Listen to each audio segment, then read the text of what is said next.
আসসালামু আলাইকুম প্রিয় শিক্ষার্থী বন্ধুরা, আজকে আমরা তোমাদের সাথে এই যে ক্লাস 8 এর ইংলিশ গ্রামার এটা নিয়ে আলোচনা করব। দেখো, এটা কিন্তু ইউনিট 1 লেসন 2 এবং পেজ এই যে 8 নাম্বার পেজ, ঠিক আছে? এগুলো নিয়ে আজকে আমরা তোমাদের সাথে আলোচনা করব। তার আগে একটু বলে নিচ্ছি যে তোমাদের জন্য কিন্তু এর আগে আমরা অনেকগুলো ভিডিও আপলোড করে রেখেছি, ঠিক আছে? তোমরা যদি সময় পাও তাহলে এই চ্যানেলের প্লেলিস্ট চেক করলে সেখানে তোমরা তোমাদের সময় মতো সেই ভিডিওগুলো দেখে আসলে পরবর্তী ভিডিওগুলো তোমাদের বোঝা অনেকটাই সহজ হয়ে যাবে। ওকে, তাহলে চলো আমরা আজকের ভিডিওর মূল অংশে চলে যাই।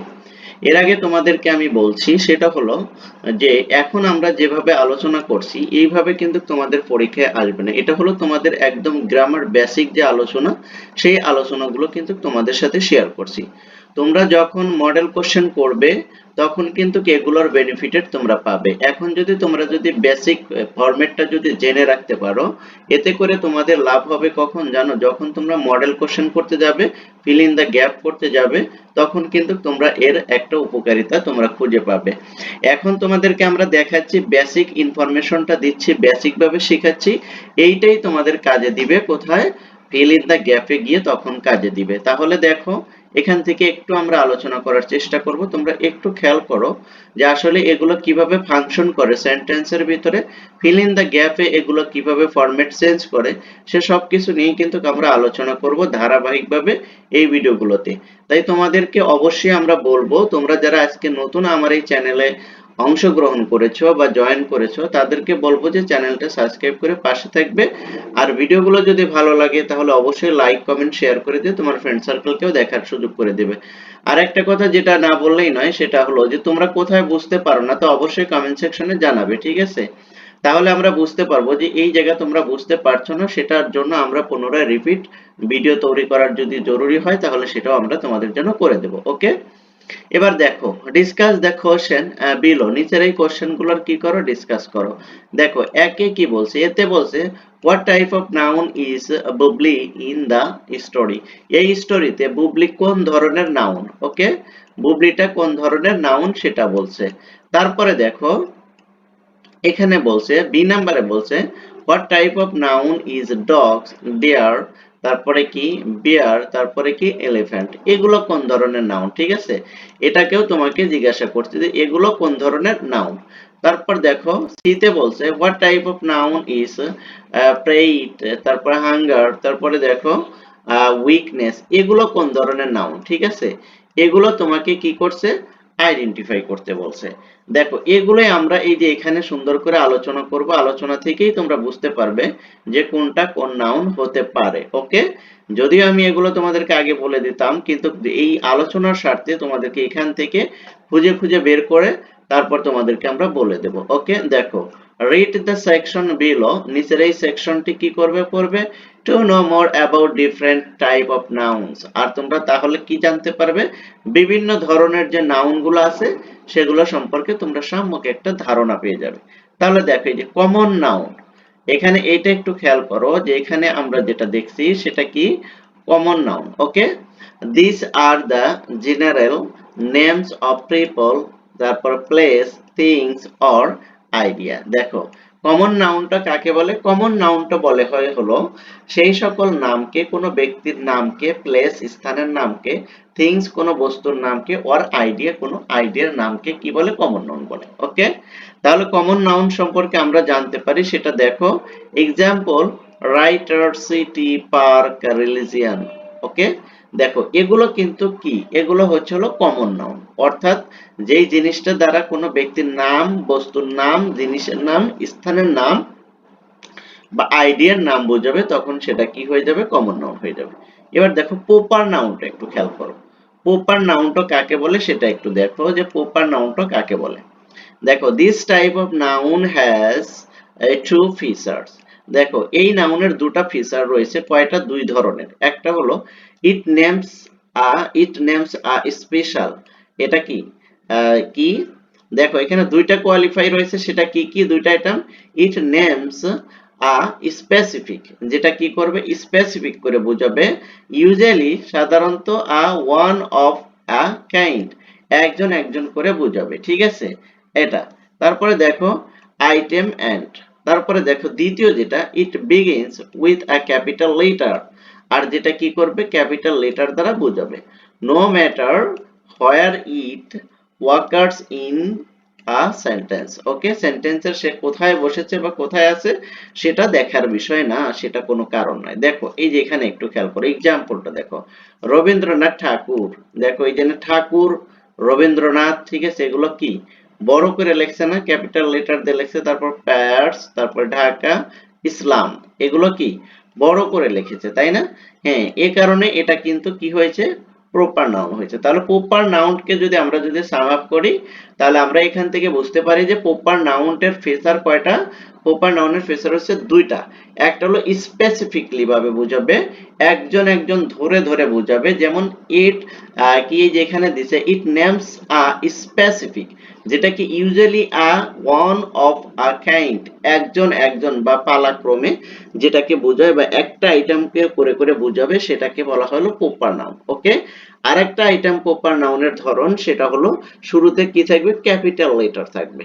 ক্যাপিটাল লেটার দেখো এই যে এক্সাম্পল দেখলে বুঝতে পারবে, এখানে দেখো আছে যে রবীন্দ্রনাথ ঠাকুর, এই যে রবীন্দ্র র, আরটা দেখো বড় হাতের ক্যাপিটাল, তারপরে এই যে ঠাকুরের পিটা কি বড় হাতের, তারপরে এই যে পায়ার্স এর পিটা কি বড় হাতের, ঢাকার ডিটা বড় হাতের, আর ইসলামের আইটা বড় হাতের। এটাও একই প্রপার নাউনের একটা সেকশনের ভিতরে পড়ে। ওকে, তাহলে আমরা এখন কমন নাউন এবং প্রপার নাউনটা কিন্তু খুব ভালোভাবে চিনতে পারলাম, রাইট?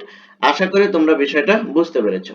তারপরে দেখো, the chart below show example of common nouns and proper noun। দেখো এই চারটা নিচের যে চারটা দিছে, এই চারটায় আমরা কি ফোকাস করতে পারি, এই চারটায় আমরা দেখবো যে কমন নাউন কোনগুলো, প্রপার নাউন কোনগুলো। ওকে, কমন নাউন এবং প্রপার নাউনের ভিতরে যে একটা কম্পেয়ার করা হয়েছে, অর্থাৎ কমন ভার্সেস প্রপার নাউন, এটা যদি একটু তুমি করো, ফাইন্ড আউট করে দেখতে পারো বা বুঝতে পারো, তাহলে নাউন সম্পর্কিত যতগুলো ঝামেলা সেগুলো কিন্তু তুমি মোটামুটি ভাবে সলভ করতে পারবে। ওকে, বেসিক কিছু টেকনিক জানা থাকলে এগুলো খুব সহজেই তুমি কি করতে পারবে, ওভারকাম করতে পারবে। তাহলে দেখো, আমরা আগে কমন নাউনের সাথে প্রপার নাউনের কি করব, এটাকে আমরা মিলিয়ে দেখব। ওকে, রাইটার, রাইটার মানে কি লেখক, তাই না?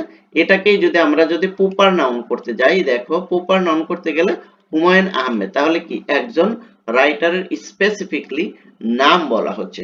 কমনটা হলো কিভাবে বুঝাবে, কি নির্দিষ্ট করে বুঝাবে না, ঠিক আছে, অনির্দিষ্ট করে জাতিগতভাবে বুঝাবে, ঠিক আছে। রাইটার, এখানে রাইটার অসংখ্য লোক আছে, যে কেউ রাইটার হতে পারে, রাইট? এখানে রাইটারের কোনো সংখ্যা কি নেই, কাউন্টেবল নাই, এটা আনকাউন্টেবল ভাবে আছে, তাই না?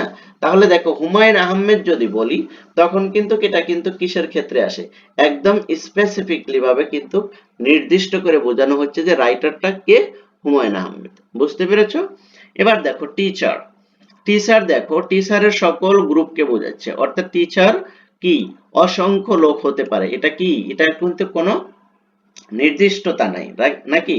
দেখো, আর এখানে দেখো প্রফেসর আব্দুর রাজ্জাক, দেখো এখানে কিন্তু আমি কি স্পেসিফিকলি ভাবে এটাকে বলে দিয়েছি, টিচারকে প্রফেসর আব্দুর রাজ্জাক। ওকে, তার মানে কি, প্রপার হলো নির্দিষ্ট করে বোঝাবে, ইন্ডিভিজুয়াল একদম একবার ধরে ধরে বোঝাবে, এটা হলো প্রপারের কাজ। আর কমন ভাবে বোঝাবে, জাতিগত ভাবে বোঝাবে, সেটা হলো কমন নাউনের কাজ। আশা করি বিষয়টা তোমরা খুব সহজেই পার্থক্যটা বুঝতে পেরেছো। এরপরে দেখো বয়, বয় এখানে কি বালক, আর এখানে কি শুভ, এই যে একজন বালকের নাম। ওকে, বয় এখানে অসংখ্য বালক থাকতে পারে, কে আছে সেটা কিন্তু আইডেন্টিফাই করে নাই, কতগুলো আছে তাও আইডেন্টিফাই করে নাই, শুধু বলছে বা বয় বালক। ওকে, কমন ভাবে বুঝাচ্ছে, এই যে এখানে শুভ, এটা কি একদম কিন্তু সবটা একবারে ক্লিয়ারিফাই করে দিয়েছে, ঠিক আছে। এটাই হলো প্রপার নাউনের কাজ। তারপর দেখো সিটি, কতগুলো সিটি হতে পারে, রাজশাহী সিটি, সিরাজগঞ্জ সিটি, তারপরে তোমার Pabna city, Rangpur city, Rajshahi city হতে পারে, যে কোনো সিটি হতে পারে, কিন্তু এখানে বলছে কি খুলনা, এক্স্যাক্টলি কি খুলনা সিটিকে বোঝাচ্ছে। ওকে, এভাবেই কিন্তু বোঝাবে, অর্থাৎ একটা একদম একবার নির্দিষ্ট করে বোঝাবে, আর একটা কি অনির্দিষ্ট করে বোঝাবে, ঠিক আছে। তারপর দেখো ম্যাঙ্গো, ম্যাঙ্গো কি আম, রাইট? আমের একটা ধরন আম, ম্যাঙ্গো। কিন্তু এই আমের ভিতরেও তো আবার কয়েক ধরনের আছে, তাই না? যেমন এই যে ল্যাংড়া আম, তারপরে কি তোমার কি বিভিন্ন ধরনের যে আমের যে জাতগুলো রয়েছে, ঠিক আছে? সেই আমগুলো ফজলি আম, বিভিন্ন আমের যে জাতগুলো আছে, এটা তোমরা যাদের বাড়ি রাজশাহী তারা অনেক ভালো জানে, ঠিক আছে? এরপরে দেখো স্কুল। স্কুল কি? এটা একটা প্রতিষ্ঠান, তাই না? এখানে স্কুল হতে পারে প্রাইমারি স্কুল, হতে পারে কিন্ডারগার্টেন স্কুল, হতে পারে সরকারি স্কুল, যেটা কি তুমি কি স্পেসিফিকলি ভাবে কিন্তু বলতে পারতেছো না যে এই স্কুলটা, তাই না? এখানে স্কুল দিয়ে কমন ভাবে বোঝানো হয়েছে। কিন্তু যদি বলে আইডিয়াল হাই স্কুল, তাহলে কি আর কোনো কিছু বলার থাকে, তাই না? হ্যাঁ, স্কুলে যায়, ছেলেটি স্কুলে যায়, এখানে কি সে কোন স্কুলে যায় বা এরকম কিন্তু কোনো কিন্তু নির্দিষ্ট করা নেই। যদি বলে ideal school, ideal high school, তাহলে কিন্তু একদম প্রপারলি ভাবে বোঝানো হয়। একটা জিনিস শুধু তুমি মনে রাখবে, সেটা হলো যে কমন নাউন হচ্ছে হলো তোমার অনির্দিষ্ট করে বোঝাবে এবং জাতিগতভাবে বোঝাবে, ঠিক আছে? আর প্রপার নাউনটা এক্স্যাক্টলি ওই ব্যক্তি বা ওই বস্তু বা ওই প্রাণীর একদম কি পিন পয়েন্ট বোঝাবে, ঠিক আছে? ওইটাকেই বোঝাবে। ওকে, তারপরে দেখো অ্যাবস্ট্রাক্ট নাউন। অ্যাবস্ট্রাক্ট নাউন কি? Look at the following list, তুমি এই লিস্টটি ফলো করবে। ক্যান ইউ টাচ, তারপর কি করবে, or see any of them, এবং তুমি এগুলো কি করবে, টাচ করে দেখবে। Can you count any of them, তুমি কি এগুলোকে কোনোটাকে কি গণনা করতে পারো কিনা, ঠিক আছে? দেখো তুমি কি এগুলোকে টাচ করতে পারো, অথবা তুমি এগুলো দেখতে পাও, অথবা সি এনি অফ দেম এবং তুমি এটা কি দেখতে পাও। Can you count any of them, এবং তুমি কি এগুলোকে কাউন্ট করতে পারো। অ্যাবস্ট্রাক্ট নাউনটা হচ্ছে এমন একটা নাউন যেটা কি হয় না, দেখা যায় না, ধরা যায় না, ছোঁয়া যায় না, বাট অনুভব করা যায়, তাকে বলে হলো অ্যাবস্ট্রাক্ট নাউন, ঠিক আছে? সেটাই ওরা ওরা বলছে। দেখো পিস, শান্তি, এটা কি তুমি ধরতে পারতেছো, ছুঁইতে পারতেছো, বাট তুমি অনুভব করতে পারতেছো যে হ্যাঁ এখন শান্তি লাগছে। তারপর দেখো কন্ট্রাক্ট, কন্ট্রাক্ট, তারপরে স্পিড, টেস্ট, তারপরে দেখো ওয়ার্মথ, তারপরে কি করেস, তারপরে এক্সপেরিয়েন্স, ইভেইল, লাইব্রেরিটি, তারপরে দেখো টাইম, তারপরে লেজার, তারপরে হসপিটালিটি। এগুলো কোনোটাই কিন্তু তুমি কি করতে পারো না, এগুলো কিন্তু ধরতে পারো না বা টাচ করতে পারো না, বাট এগুলো তুমি অনুভব করতে পারো, যার কারণে এগুলোকে বলা হলো অ্যাবস্ট্রাক্ট নাউন। ওকে, আশা করি তোমরা, আমি তোমাদেরকে যেই তিনটা নাউন করলাম, প্রপার নাউন, কমন নাউন এবং অ্যাবস্ট্রাক্ট নাউন, এগুলো খুব ভালোভাবে তোমরা বুঝতে পেরেছো। তারপরেও যদি না বোঝো তাহলে অবশ্যই তোমাদেরকে বলবো যে তোমরা কমেন্ট সেকশনে কি করতে পারো, কমেন্ট করে জানাতে পারো যে ভাইয়া এই জায়গায় আমরা বুঝতে পারিনি, ঠিক আছে? তাহলে আমি তোমাদের কমেন্টসের রিপ্লাই দেবো ইনশাল্লাহ। তো আজকের এই ভিডিওটা এ পর্যন্তই রাখতে চাচ্ছি। তোমরা যারা নতুন আজকে জয়েন করেছো তারা অবশ্যই চ্যানেলটি সাবস্ক্রাইব করে দিবে। আর ভিডিওগুলো যদি ভালো লাগে অবশ্যই তোমরা লাইক কমেন্ট শেয়ার করে দিয়ে তোমাদের ফ্রেন্ড সার্কেলকেও দেখার সুযোগ করে দিবে। থ্যাংক ইউ সো মাচ, আল্লাহ হাফেজ।